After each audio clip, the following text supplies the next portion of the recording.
मैं डॉक्टर मंजू मीना, सह आचार्य political science, MS girls college. अपने टॉपिक चल रहा था राजनयिक अभिकर्ताओं की श्रेणी, वर्गीकरण, नियुक्ति और उन्मुक्तियाँ। आज मैं आप लोगों को बताऊंगी राजनयिक अभिकर्ताओं का वर्गीकरण।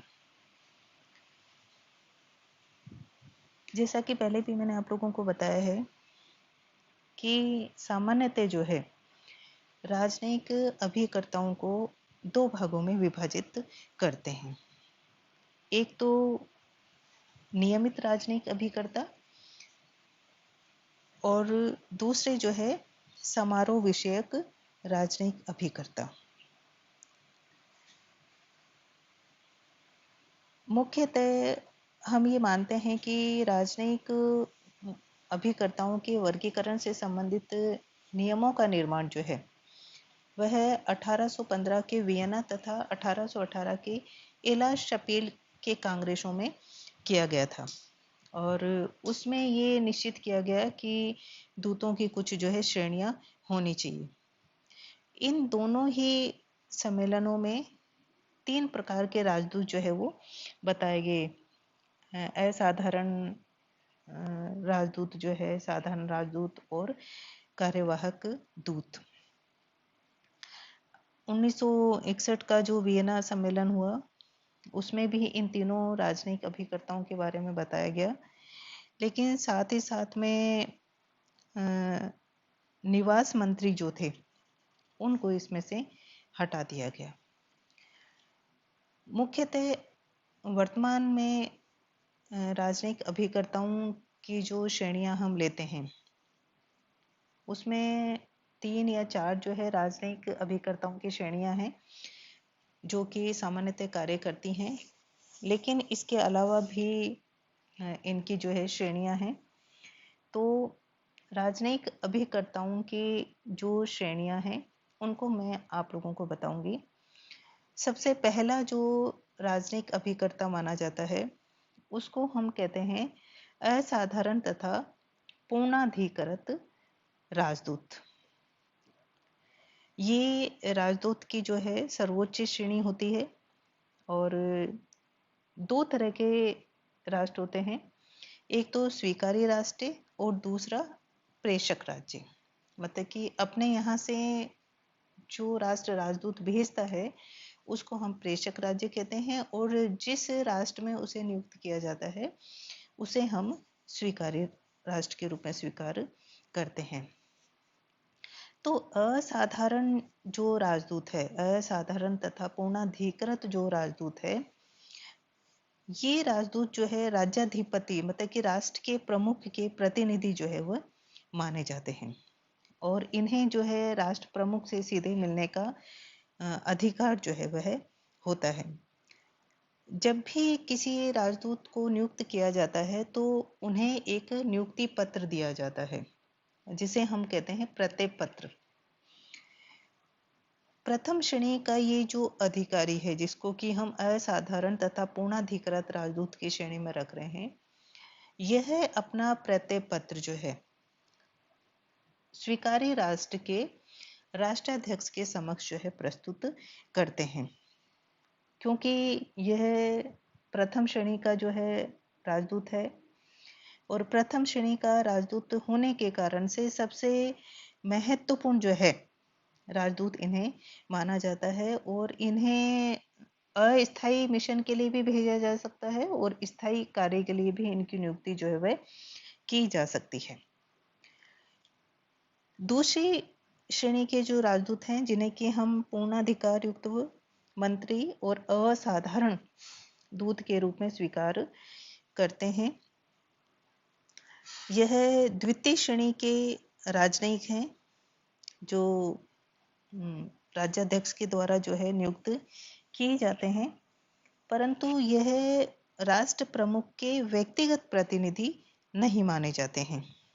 इनकी शक्तियां जो हैं असाधारण और पूर्णाधिकृत राजदूत की तुलना में सीमित होती हैं और इन्हें शिष्टाचार के नाते जो है श्रेष्ठ के नाम से भी संबोधित किया जाता है।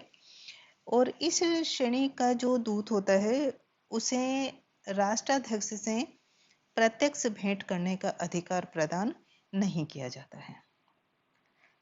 तीसरी श्रेणी के जो राजदूत होते हैं उन्हें हम निवास मंत्री या आवास मंत्री के नाम से संबोधित करते हैं। ये तीसरी श्रेणी के राजदूत हैं। इन्हें एक विदेश मंत्रालय दूसरे के प्रति प्रत्ययित करता है। यह पूर्णाधिकृत राजदूत और पूर्णाधिकार युक्त मंत्री के बीच का जो है अधिकारी जो है माना जाता है। और 1961 के वियना सम्मेलन के माध्यम से, कन्वेंशन के माध्यम से इस पद को समाप्त कर दिया गया। फोर्थ जो राजनयिक श्रेणी है उन्हें हम कार्यदूत के नाम से संबोधित करते हैं। और निवास मंत्री जो पहले तीसरे स्थान का राजदूत था, तीसरे स्थान की जो श्रेणी थी, उन्हें समाप्त करने के कारण से अब कार्यदूत जो है वह तृतीय श्रेणी का राजदूत जो है वह माना जाता है। और वियना कन्वेंशन के अनुसार इस श्रेणी का जो राजदूत है वह अपने जो प्रत्यय पत्र है, अपना जो ज्वाइनिंग लेटर, जिसे हम थोड़ी सी इजी वे में हम समझ सकते हैं आजकल की जो बोलचाल की भाषा है उसमें, तो अपना जो प्रत्यय पत्र जो है वह विदेश मंत्री के समक्ष जो है वह प्रस्तुत करता है। अगर कोई ऐसी स्थिति उत्पन्न हो जाए जिसमें कि राजदूत जो है अनुपस्थित हो किसी बीमारी के कारण से या अन्य किसी कारण से, तो कार्यदूत जो है वह राजदूत का कार्यभार जो है वह संभालता है और इसलिए इन्हें अंतरिम जो है राजदूत के नाम से भी संबोधित किया जा सकता है। नेक्स्ट जो है अपने उच्चायुक्त। भूतपूर्व मतलब ब्रिटिश साम्राज्य के जो राज्य थे, जो राष्ट्रमंडल के सदस्य राष्ट्र हैं, जब ये राष्ट्र एक दूसरे राष्ट्रों में अपने राजदूत को भेजते हैं तो उन्हें उच्चायुक्त के नाम से संबोधित किया जाता है। ब्रिटिश साम्राज्य के अधीन जो जो राष्ट्र थे उन राष्ट्रों के समूह को हम राष्ट्रमंडल के नाम से संबोधित करते हैं। और ये राष्ट्र आपस में जब राजदूत को प्रेषित करने का और स्वीकार करने का कार्य करते हैं तो उन्हें हम उच्चायुक्त के नाम से संबोधित करते हैं। और इन्हें भी वे सभी अधिकार, शक्तियां और उन्मुक्तियां प्राप्त होती हैं जो प्रथम श्रेणी के राजदूत को प्राप्त होती हैं। नेक्स्ट जो अपनी श्रेणी है वह है कौंसल। ये जो श्रेणी है राजनयिक अभिकर्ताओं की, जिन्हें कि हम काउंसिल के नाम से संबोधित कर रहे हैं, इनकी नियुक्ति जो है देश के व्यापारिक हितों की रक्षा के लिए की जाती है। नेक्स्ट जो श्रेणी है अपनी विशेष अधिकारी। प्रारंभ में इस श्रेणी के राजनयिक अधिकारी की नियुक्ति का जो उद्देश्य होता था वह होता था कि देश के जो व्यापारिक हित हैं उनमें वृद्धि की जाए और इन्हें राजनयिक अभिकर्ताओं के अधिकार जो है वह भी प्राप्त थे, लेकिन उतने विशेष अधिकार इन्हें प्रदान नहीं किए गए थे। लेकिन आज जो है इन्हें सभी प्रकार के अधिकार जो है वह प्रदान किए गए हैं। और वर्तमान में राजदूत को सहायता देने, परामर्श देने और वैज्ञानिक, सांस्कृतिक, कृषि और वित्त के क्षेत्र में सलाह और सहायता के लिए इनकी नियुक्ति जो है वह की जाने लगी है। नेक्स्ट जो है श्रेणी है वह है चैपलेन की। कुछ राजनयिक अभिकर्ता जो हैं या राजनयिक प्रतिनिधि जो है धार्मिक विचारों के आधार पर भी अपने जो धर्म पुरोहित वगैरह हैं उनको अपने साथ लेकर के जाता था और उन्हें हम चैपलेन कहते थे। और इन्हें भी दूतावास के अन्य कर्मचारियों की भांति जो है सभी प्रकार के अधिकार और उन्मुक्तियां जो है वह प्राप्त होती हैं। नेक्स्ट जो है चांसरी।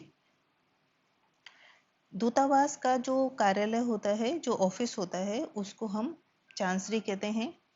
और चांसरी का जो अध्यक्ष होता है, दूतावास का जो कार्यालय है उसका जो अध्यक्ष होता है, उसके दो कार्य होते हैं।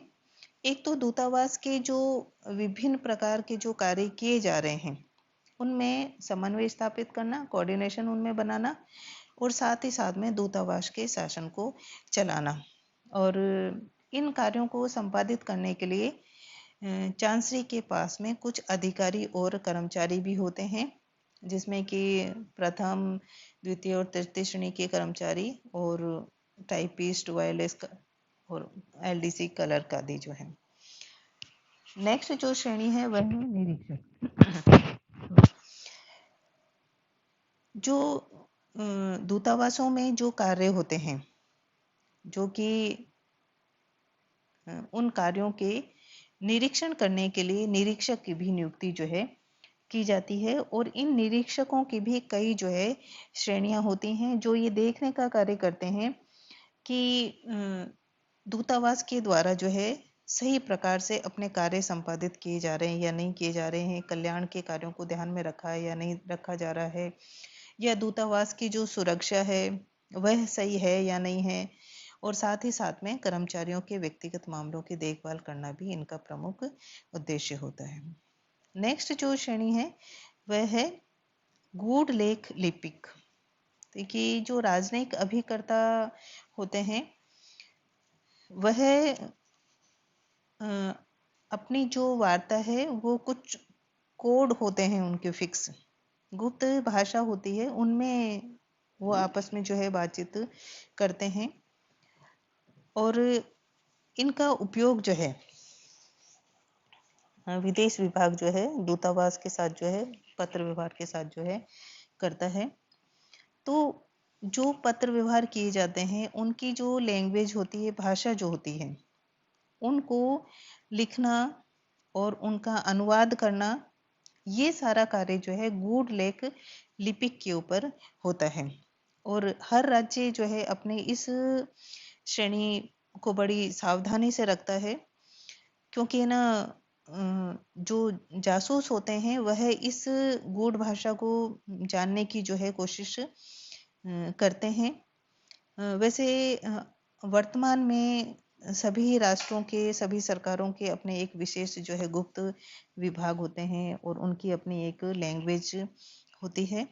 और इसीलिए ये कोशिश की जाती है कि गूढ़ लेख लिपिक जो हो वह सही व्यक्ति होना चाहिए और अपनी भाषा के ऊपर उसका पूरा जो है कमांड होना चाहिए, ताकि उसकी भाषा को दूसरे जो राष्ट्र हैं उनके जासूस जो है वो किसी भी प्रकार से जान नहीं पाए। नेक्स्ट जो श्रेणी है वह है संदेशवाहक की।